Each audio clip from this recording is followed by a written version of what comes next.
My name is Reesha and I moved to Colorado 3 years ago to start a new life. I found a job at the historical Stanley Hotel, a place famous for its ghost stories and cold mountain air. I worked the late night shift at the front desk, which most people were too afraid to do. The hotel is beautiful during the day, but at night the long hallways become silent and filled with dark shadows. People say the hotel is haunted, but I never believed those old legends until one rainy Monday night in late October. It was exactly midnight when the heavy wooden doors of the lobby creaked open by themselves. A freezing wind blew inside, making the candles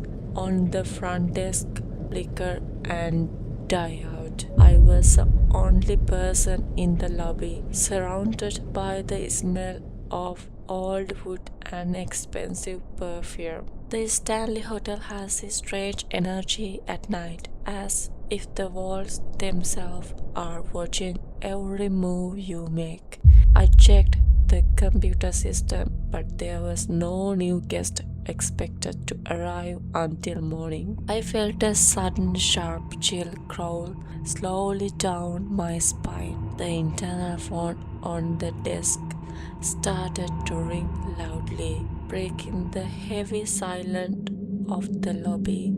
I picked it up, but all I could hear was the sound of distorted music from the 1920s.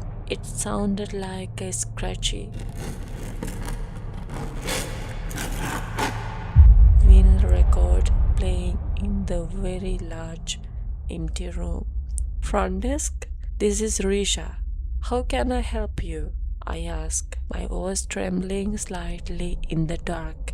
There was no answer, only a faint, rhythmic scratching sound on the other end.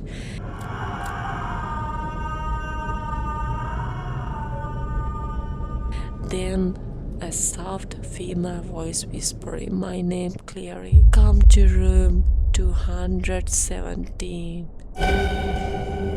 Room 217 is the most famous haunted room in the entire hotel, and it's usually locked at night. I grabbed my master key and a heavy flashlight, feeling a strange need to investigate the call. I walked toward the grand staircase, my footsteps echoing loudly on the polished marble floor.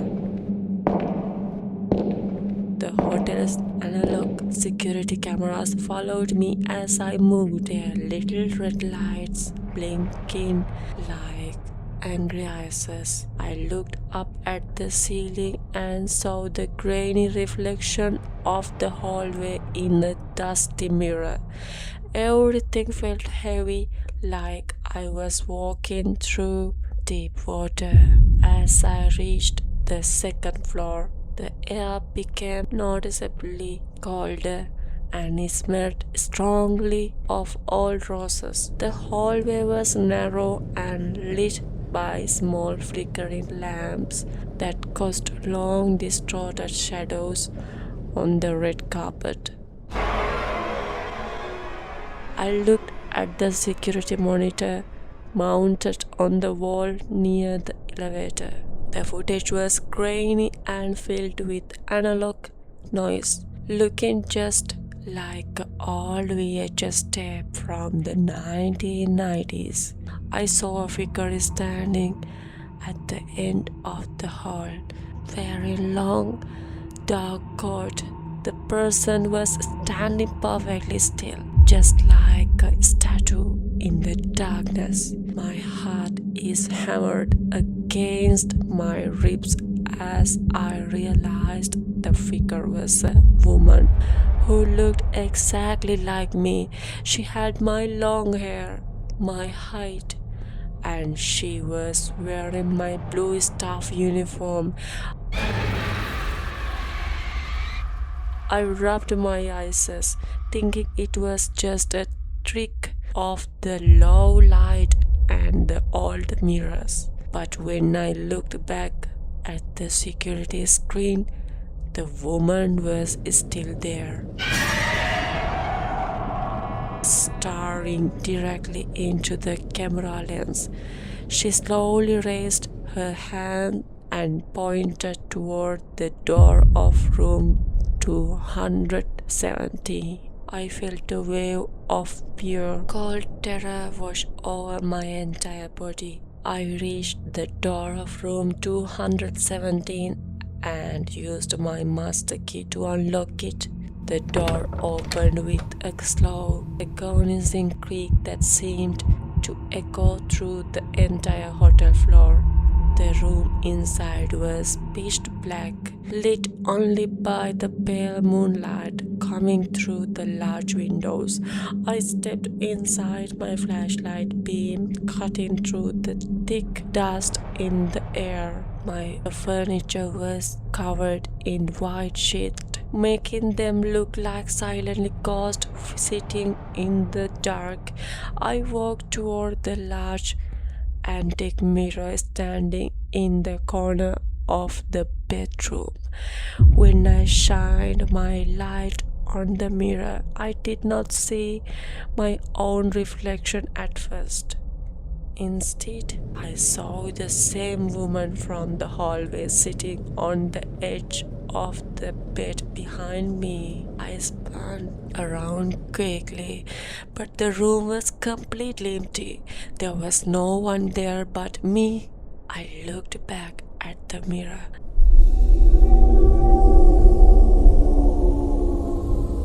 And my reflection was finally there, but something was very wrong. My reflection was smiling white.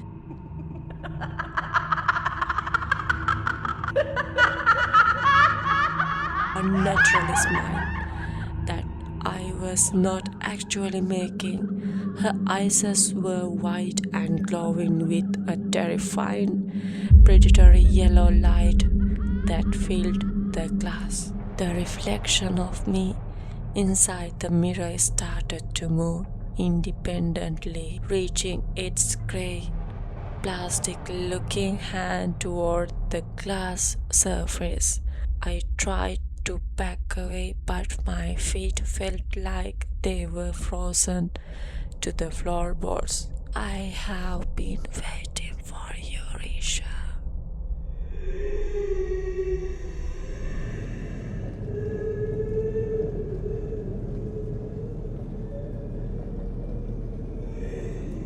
The reflection whispered in a voice that sounded like cringy metal.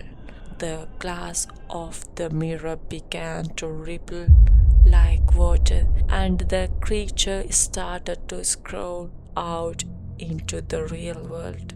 Its limbs were unnaturally long and thin, and its skin looked like matte, synthetic flesh under the pale light. I finally found the strength to scream, but no sound came out of my dry throat. The doppelganger was no hallway out of the mirror, its sharp black claws digging into the wooden frame. It mimicked my face perfectly, but its jaw was unhinged, making its head look distorted and monstrous.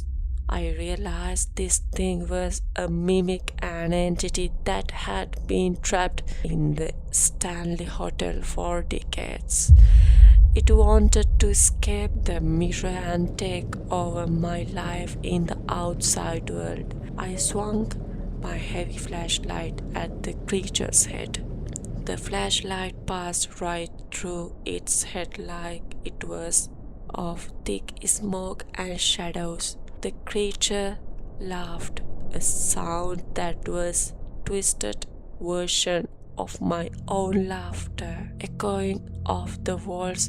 I turned and ran toward the door, but it slammed shut and locked itself before I could reach it. The doppelganger stood up, its tall, thin body reaching the ceiling of the room. It moved with jerky, unnatural steps, like a broken puppet.